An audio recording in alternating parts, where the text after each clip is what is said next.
Ladies and gentlemen, welcome once again to the India Today Conclave in Mumbai, where we are joined by a special guest. I say special because one of the problems that we often have, even in conclaves or across the country, is how do we bridge what I call the tyranny of distance? How do you reach out to the periphery of the country and find out the politics of that? And how do those regional identities then work with national ambitions? Today I'm joined by a very special guest. He is at the age of 42, already a three-time MP. And very few will know it, but in 2024, one of the biggest victories of that election was scored by Gaurav Gogoi because the entire might of the BJP state machinery was against him in Jorhat, and he still won that election. Please give him a very big hand. Gaurav Gogoi, the Congress's deputy leader in the Lok Sabha. Gaurav, I see a new stride in you, a swagger. Is it Gaurav Gogoi finally emerging from the shadow of his late father, a three-time chief minister? You were always called part of the Baba Log or the Dinas. Did this victory in Jorhat this time, where you took on in a way Hemanta Biswa Sarma, or he took you on, finally give you to believe that you have earned your inheritance in a way? Rajdeep, we are public representatives. So the swagger you see is not that of mine, but that of the Indian public, who in the last Lok Sabha taught the ruling party a lesson in humility. And I think that's the swagger of young India today. That's the swagger of people who feel that they can express themselves. And if they want to support the government, they have the right to. And they have the right to also express criticism without being targeted or without being victimized by the government. So there's a swagger in New India, which is good for democracy. As for the people of Jorhat, you know, I see the verdict of Jorhat as the same as the verdict of Varanasi, as the same as the verdict of Raebareli.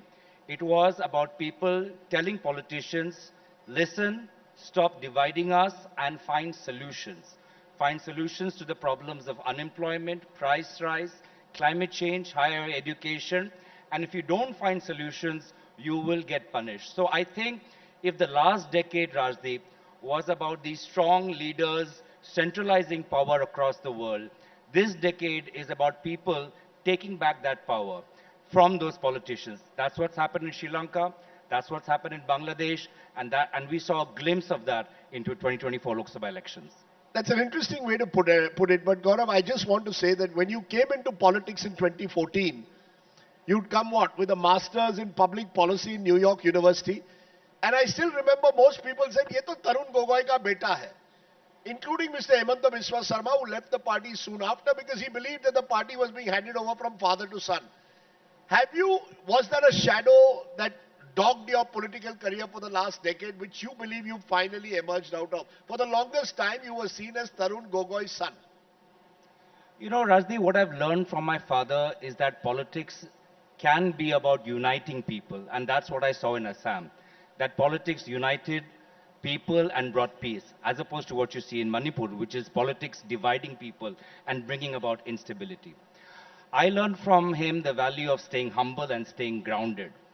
I learned the value of always keeping your mind open and learning new things. I saw in his tenure that he was looking at the Global Happiness Index, what Bhutan was doing. He was looking at the Human Development Index, which was coming from the UN. So these are the values that have been part of me. I'm proud of those values. I'm proud of those lessons. And those are the values that I want to take on. I have nothing personal against Mr. Hemanta Biswa Sarma. I think it's a clash of ideas and a clash of values. He's entitled to represent what he believes in, and I'm entitled to what I've learned from my father. You know, you seem to suggest as if the world has changed with the 2024 election. Truth is, it hasn't. Narendra Modi is still the Prime Minister of the country. There is no Congress government even today in any of the states of the Northeast. The BJP is a two-time winner in Assam itself. It still remains in power in Manipur. So what is this change that you're talking about? Simply bringing the BJP down from 303 to 240. Are you suggesting means that India has changed in the last few months, or winning 7 out of the 25 seats in Assam? Does that mean that the Northeast is suddenly changing? Rajdeep, I don't see any change in Prime Minister Narendra Modi or the BJP government. They pretend as if their head is stuck in the sand and they want to show that they are still in a position of power and they will continue doing what they have for the last 10 years.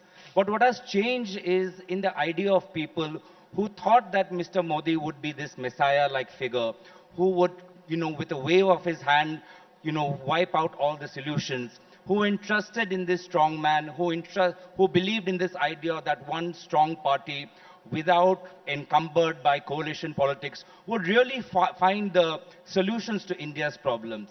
And what I've found is that that idea of that one party, one man can change the course of the nation, that has changed. And people feel that there needs to be more dialogue. People feel that their ideas need to be respected. And people feel that people are wiser than politicians. And politicians, as Mohan Bhagwatji said, should not think that they are a divine being. And I think many people have to learn that lesson, not only Prime Minister Modi, but also my senior political leader in Assam, Mr. Himanta Biswa Sharma. It would do him well to learn the words of Mohan Bhagwat, which is, no man is a god. No, but your party also seems to regard the Gandhi family in some way, as these larger-than-life figures. It's not as if your party is short of sycophancy. You accuse the Prime Minister and the BJP of promoting this sort of divine cult. But you're creating a cult around Rahul Gandhi also in his own way. Well, there is a culture of debate and democracy. You saw that there was a G20 group which wrote an open letter which suggested reforms to the then Congress Party President Srimati Sonia Gandhi. Has there been an open letter telling the Prime Minister that demonetization was wrong? If today a GST trader in Chennai says that I'm having problems with GST, he gets publicly ostracized. If they are journalists like yourself, and I saw what happened, Rajdeep, earlier today, I think it was very deplorable. But if a journalist asks tough questions, then the ruling party feel as if they are God's gift and they are above question. So I really think that, what we have in our party is that they are leaders who must be respected, but those leaders are open to ideas, are open to divergent ideas, dissenting ideas, and we have that culture of debate and dialogue, and we have the culture of dissent. But I've just come in reading an article saying now even in Himachal Pradesh, shopkeepers and vendors of food shops will have to put their names on the shop. When that was being done in Uttar Pradesh, in Yogi's Uttar Pradesh, you said this is a way to divide people. So when they do it in Uttar Pradesh, it's dividing people. What does it mean when a Congress government in Himachal also does it? The fact is, we live in a society where we demonize a community. And where does your Mohabbat ki dukaan go then in Himachal Pradesh?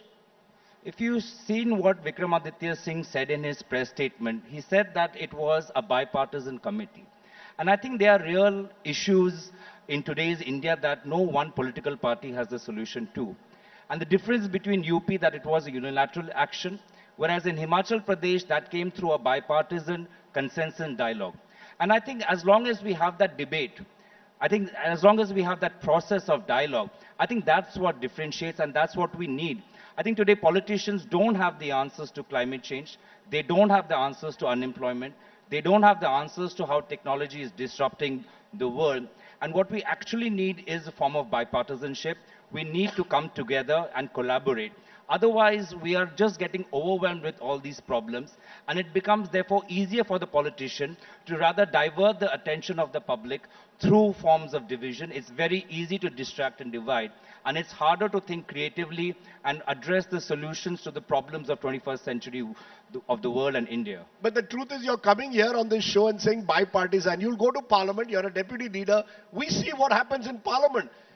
Politics in this country, Gaurav, has become more hyper-polarized than ever before. Y'all seem to be driven by anti-Modism, and they seem to be driven by a visceral hatred of the Gandhi-Nehru family. How does India deal with politicians who will not talk to each other anymore, but talk at each other? I think, the people will teach us a lesson. You saw in Sri Lanka what has happened. There were two major parties. They kept cobbling with each other. And a party which barely got any votes in the last election swept to power. And the people will teach us, if the Congress and the BJP and the major political parties, if we just continue in a fight without finding solutions and without showcasing ideas that work in our respective states, then the people would just punish us and they would push for I wouldn't say a radical idea, but an alternative idea. And it is for our own political survival that not to get bogged down in these fights and keep a pulse that today there is a young India and a younger India and an India that is what is in which the problem of unemployment, low skill, semi-skilled, anxiety, mental health issues, toxic masculinity, disruption by technology, all of these problems are increasing. And if politicians don't find their solutions, then traditional politics or traditional political parties will simply be overwhelmed by the anger and the fury of public opinion. I must say, that's pretty refreshing to hear a politician talk of toxic. I told you I'll give you news bites, Rajdeep. I think I owe it to India Today for bringing a politician on after a musician like that. So I thought, like, you know, I can't come up with some stale set of talking points. No, you see, music unites, sports unites, politics divides. That's the problem. And you know, that's why we really, in a way, reach out to musicians, to sports persons. They unite. And I want to come to you, speaking of unity, to a lovely state of the northeast, Manipur. For 17 months, more than 240 people have been killed officially in the ethnic conflict there. We've seen today, rather quite absurdly, a false report being put out that 900 Kuki militants had crossed. Now the government has denied it. But you've got a state where you still have thousands of people living in refugee camps and two Manipurs, a Kuki Manipur and a Meitei Manipur. Do you have a solution, Gaurav, at all? Is that part of the problem, that while you're in opposition, you can criticize the government? Would you have a solution, a healing touch to Manipur, a state which also burnt when you were in power? You know, in recent times and over the last few days, all of us have talked about that how Prime Minister Modi has gone to New York and is trying to broker a solution between Russia and Ukraine. He's talking to the US president, he's talking, the NSA is briefing the Vladimir Putin, he's talking to the Ukrainian president. Why is the Prime Minister not putting the same effort in speaking to the Meiteis and the Kukis and telling them to come together? He's flying all across the world to broker a peace between Russia and Ukraine and still not taken a flight to Manipur and tried to broker a peace between the Kuki and the Meitei community. You know, Rajdeep, I was in a non-profit career before I joined politics, and I too, like many, had a very blinkered view of politics. But like I said, through my own eyes of spending a few years in Assam, I saw how politics smoothened the ethnic tensions, brought together diverse communities, and created peace which was fractured by incidents of violence, but long-term peace. And that's why it breaks my heart that here in Northeast, where we have lost the decades of 80s and 90s due to insurgency, here we have gone in Manipur, we've created a climate where private investment can't take place. We've created an environment that people can't live side to side with each other. We've created an environment that a Kuki boy can't study in a college dominated by Meiteis and vice versa. And there is visceral hate. So what would you do? What would you do that you believe Prime Minister Modi and the BJP have not done? Well, what Prime Minister Modi is doing in Ukraine, he needs to be a hands-on Prime Minister. The issue of bringing about peace can't be outsourced to the Union Home Minister or some national security advisor or to the state leadership, which has already lost faith, as evidenced in the last Lok Sabha election. It is for the Prime Minister to play the role of a healer, bridger, statesperson, and the Prime Minister needs to come in. I think the people of Northeast would thank him. I would thank him if he brings about peace in Manipur and brokers an understanding and a path of reconciliation between the Meiteis and Kukis. You know, this is a little contentious. We are in an audience in Mumbai. God forbid, and I hope it never happens, even if two people died in some kind of a clash in Mumbai, it would be front page splash and all this Mumbaikar audience would be agitated. 230, 40 people have died in Manipur. Do you feel that that sense of agitation and anger is missing because it is way out in the Northeast? That the Northeast has suffered from the tyranny of distance? That's the problem of anybody who is from Delhi. That's the problem of Tamil Nadu, Jammu Kashmir, Uttarakhand, the Northeast, Daman and Diu. Anybody who sits far away from Delhi, our problems don't get the same attention. But what I want as somebody from the Northeast is not pity. I think what we need is leadership. We need to take leadership of our own problems. We need to solve our own problems. And we need to break the stereotypes that people sitting in Mumbai, Delhi, or Goa have of the Northeast, that we are not just a region racked by conflict. We are a region that gives Mary Kom. We are a region that gives Mirabai. We are a region that is important to the security of India. Right now, what's happening in Bangladesh has an immediate impact on the Northeast. Right now, the unstable political climate of Myanmar has an impact of how drugs is entering into various states. Right now, how China is building military installations across Arunachal Pradesh has an impact on our security. So the Northeast is pivotal not only to our unity and sense of integrity, but also to our national security. And I think what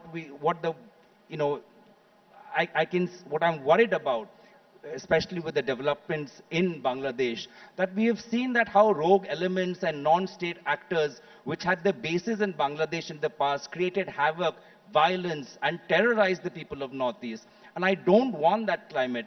And therefore, for us as a bordering region, as a bordering state, for how India and the government of India conducts its foreign policy is very important. The Prime Minister is welcome to go to Russia, Ukraine, and the Middle East, but Indian foreign policy should also address the problems we have in our own neighborhood, whether it's Bhutan, Nepal, Myanmar, Bangladesh, or Sri Lanka or Maldives. Because your Chief Minister in Assam talks a lot of cultural nationalism, some of which is being interpreted by his critics as communal bias against Muslims.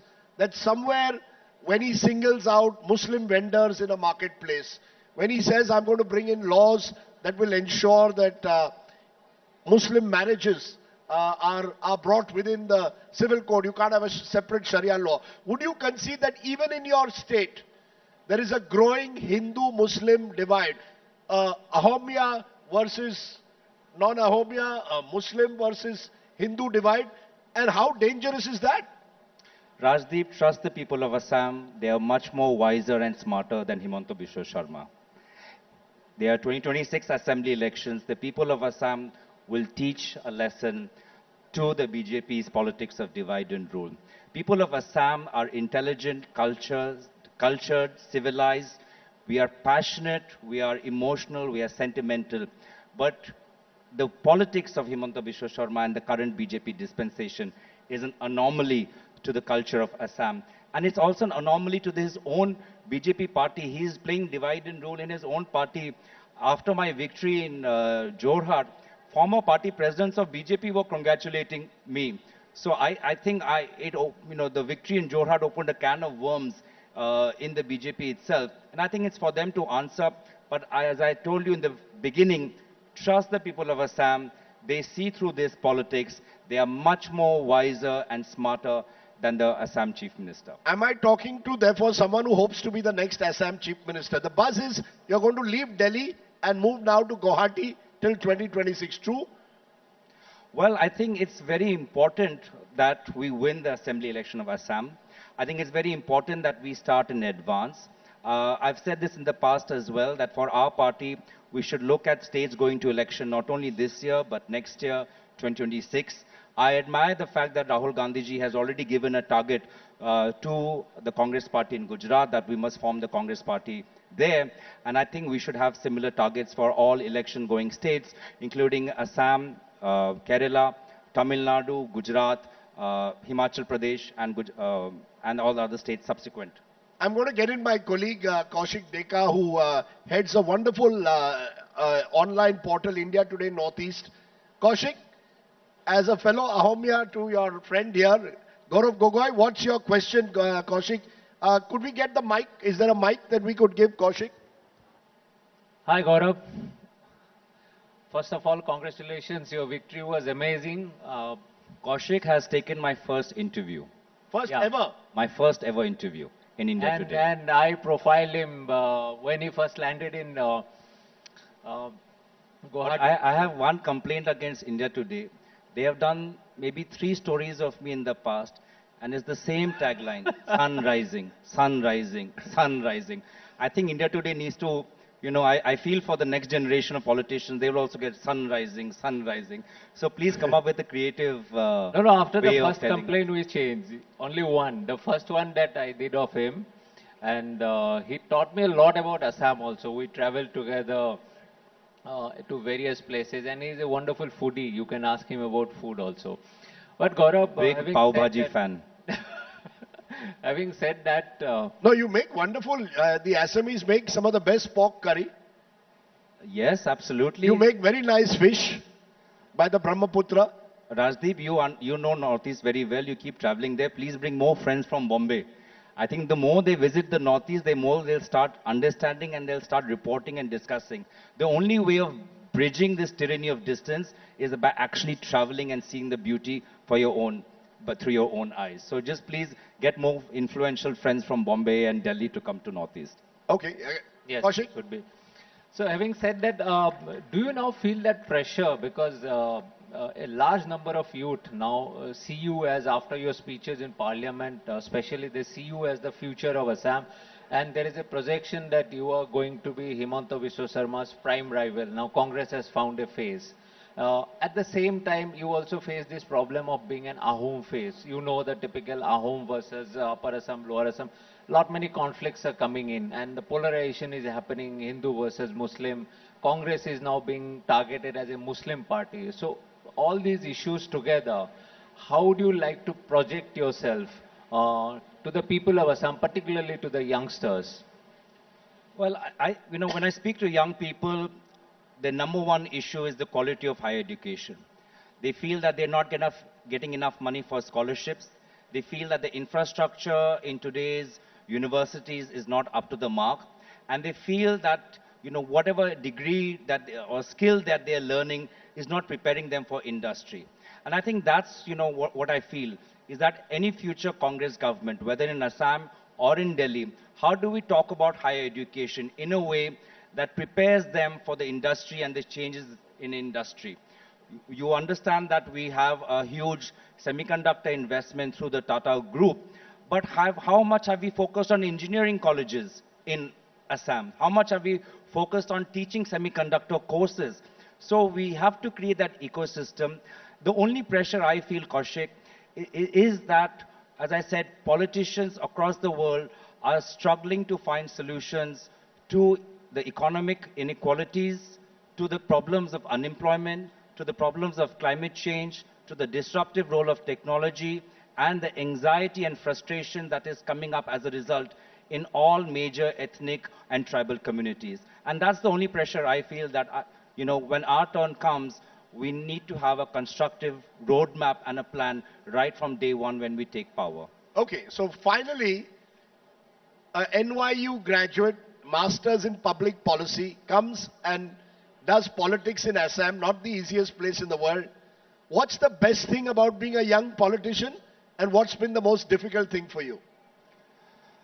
The best thing about being a young politician is that you have all these years in front of you to keep learning and improving. And you have the chance to be a better version of yourself. And I think that's what I try to do. I try to be a better version of who I am from last year. And I hope that 10 years from now, I'll be a better version of who I am today.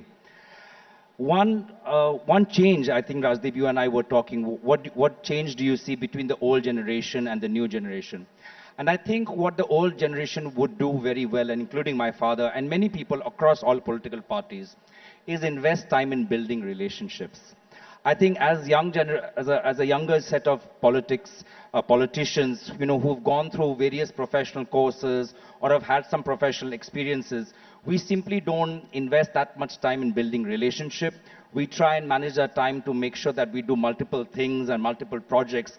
But, the chemistry, therefore, and the art of building relationship, and the art of building relationship across political parties, I think that's something that all of us have to learn, whether Congress, BJP, or any other regional party. It's interesting you said that because our next speaker is someone who knows the art of building relationships.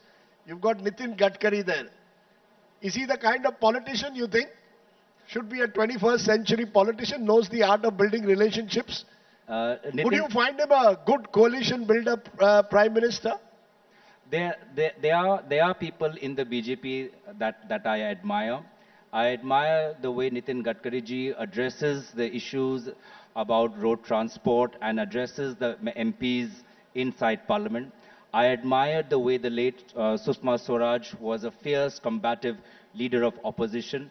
And in private, I've learned a lot from their own experiences as well and their views.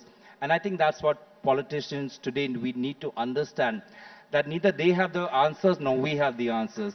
The answers will only come if we talk to each other and we collaborate. And we just hope that we understand the importance of collaborating. Otherwise, as I said, we'll just get swept apart and a new alternative would come and get the support of the public. Gaurav Gogoi, for being a thoughtful young politician who just scored a huge victory in the Lok Sabha elections and spoke about a variety of issues, including toxic masculinity, which I don't know how many people have spoken about on a political platform at India today. That's the agenda that I want to set in the Congress party in my state as well. And with a reference to the previous session, I think what young men across India and across the world need is that we need a revolution of the male mind. And like the way there was a feminist global movement which transformed the female idea of not only who she is, but also in her relationship with other people, that's what we need as males as well. We need a parallel revolution of masculinity, not only in terms of how we deal with women, but how we deal with our own anxieties and pressures and our own issues. And I think that's very much important, especially when you are in a political party which is so dominated by males. So as a first step, I hope you will give many more women tickets in the next election in Assam. Start with tickets. But I'm sure, Gaurav Gogoi, you've set a way forward. And I'm delighted, having known your late father, who used to smile more than you. The one thing about the older generation politicians, they always knew how to win you with a smile. So you've got to smile more. Yeah. And he was a wonderful man, Tarun Gogoi, always available with lots of food and smiles for anyone who wanted to discuss politics with him. Thank you very much, ladies and gentlemen. Thank you. Thank you, Rajdeep. Thank you so much. Gaurav Gogoi.